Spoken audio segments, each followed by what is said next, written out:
Mau tahu tidak bagaimana memindahkan pabrik yang seperti ini, atau bahkan yang seperti ini ke dalam komputermu dalam waktu yang singkat? Kalau mau, ayo ikuti kuliah proses simulasi hayati ini.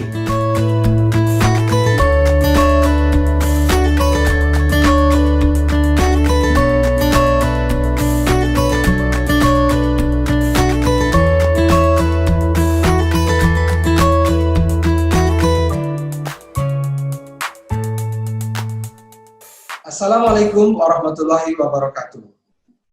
Salam sejahtera untuk semua mahasiswa yang saya cintai. Berjumpa dengan saya, Misri Gozan, dari Program Studi Teknik Bioproses, Departemen Teknik Kimia, Fakultas Teknik Universitas Indonesia. Kali ini saya ingin mengantarkan sebuah mata kuliah yang bernama Simulasi Proses Hayati.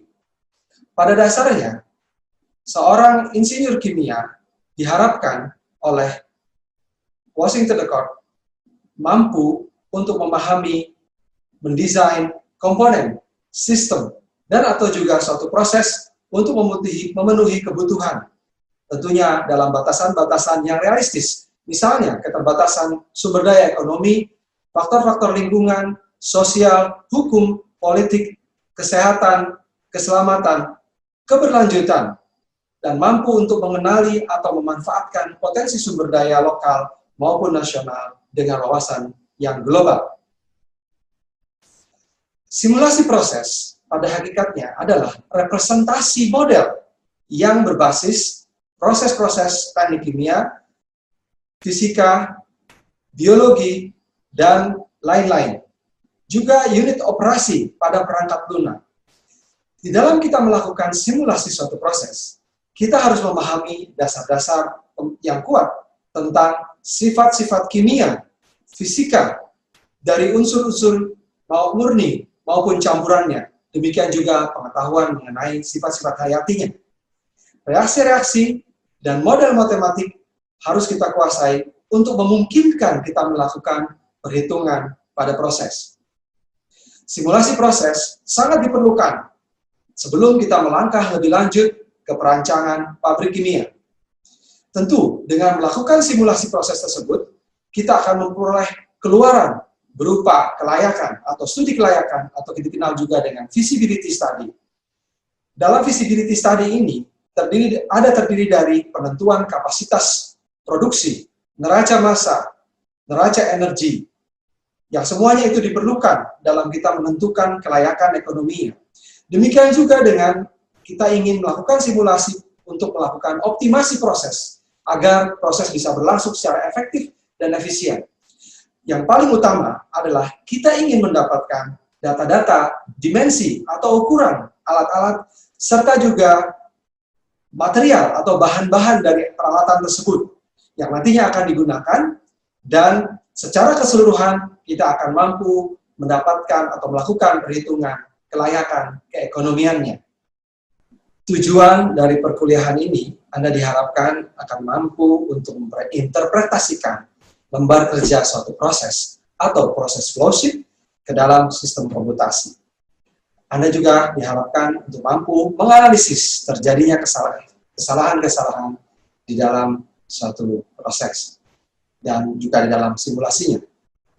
Anda juga diharapkan mampu untuk memprediksi kinerja suatu proses dan menentukan kondisi optimal bagi suatu proses yang dikaji. Untuk mendapatkan sebuah simulasi yang baik, Anda harus menguasai berbagai hal berikut.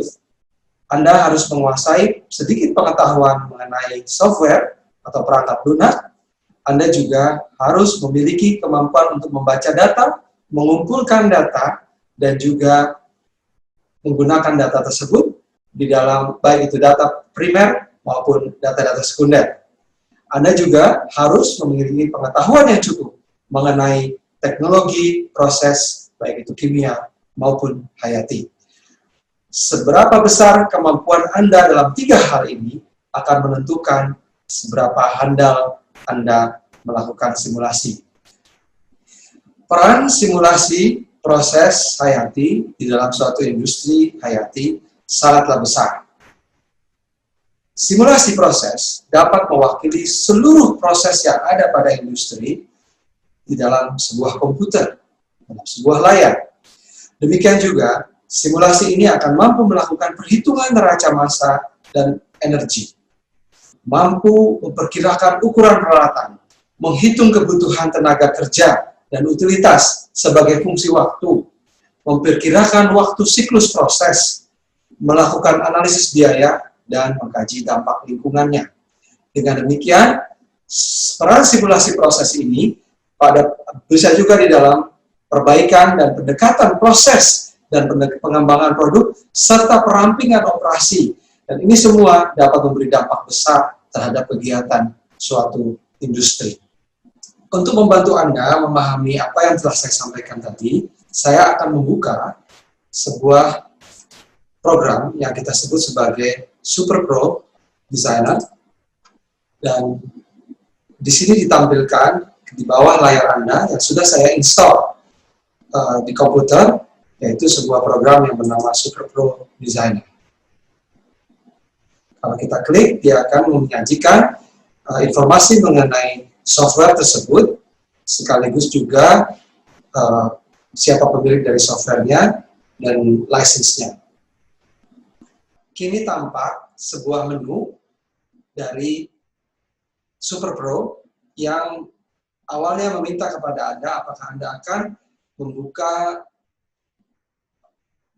new process atau proses baru, atau membuka proses yang terakhir yang Anda lakukan, atau membuka sebuah proses yang sudah disiapkan lebih dahulu di dalam komputer.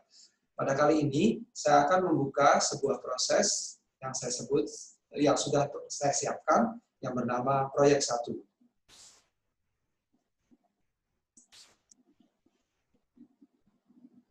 Di dalam layar, Anda akan melihat sebuah desain proses dari pengolahan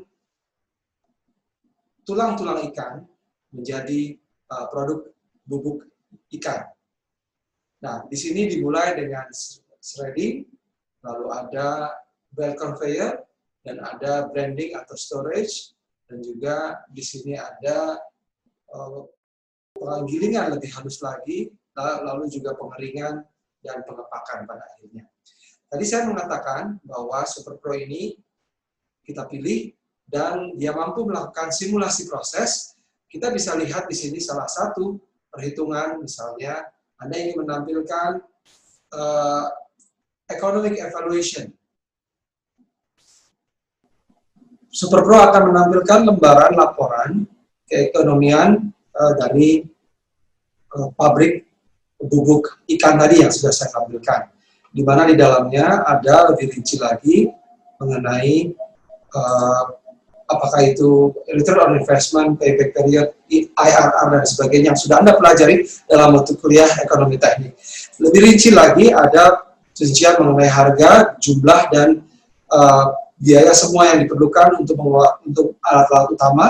Demikian juga dengan fixed capital yang lebih rinci sesuai dengan mata kuliah perancangan pabrik dan juga perancangan alat yang Anda pelajari. Dan demikian juga dengan biaya buruh atau biaya pegawai dan berbagai biaya-biaya lainnya bisa Anda dapatkan di sini. Demikian salah satu kegunaan dari Super Pro yang mampu menunjukkan berbagai macam laporan, dan kita bisa melihat juga laporan jenis-jenis laporan lainnya di sini. Dan yang paling utama adalah kita mampu melakukan pemilihan berbagai macam alat-alat dari yang telah kita pelajari dalam kuliah-kuliah sebelumnya, dan juga kita bisa memasukkan bahan-bahan baik itu berupa komponen murni maupun komponen yang campuran yang sifatnya merupakan gabungan dari berbagai macam bahan-bahan. Demikian juga kita bisa memasukkan definisi dari staff atau kepegawaian, dan juga apa saja consumable, dan memasukkan jenis currency apa yang kita lakukan, yang kita perlukan. Demikian juga kita bisa melakukan dasar-dasar perhitungan keekonomian dengan kita memasukkan jenis-jenis pemasukan maupun pengeluaran yang kita lakukan.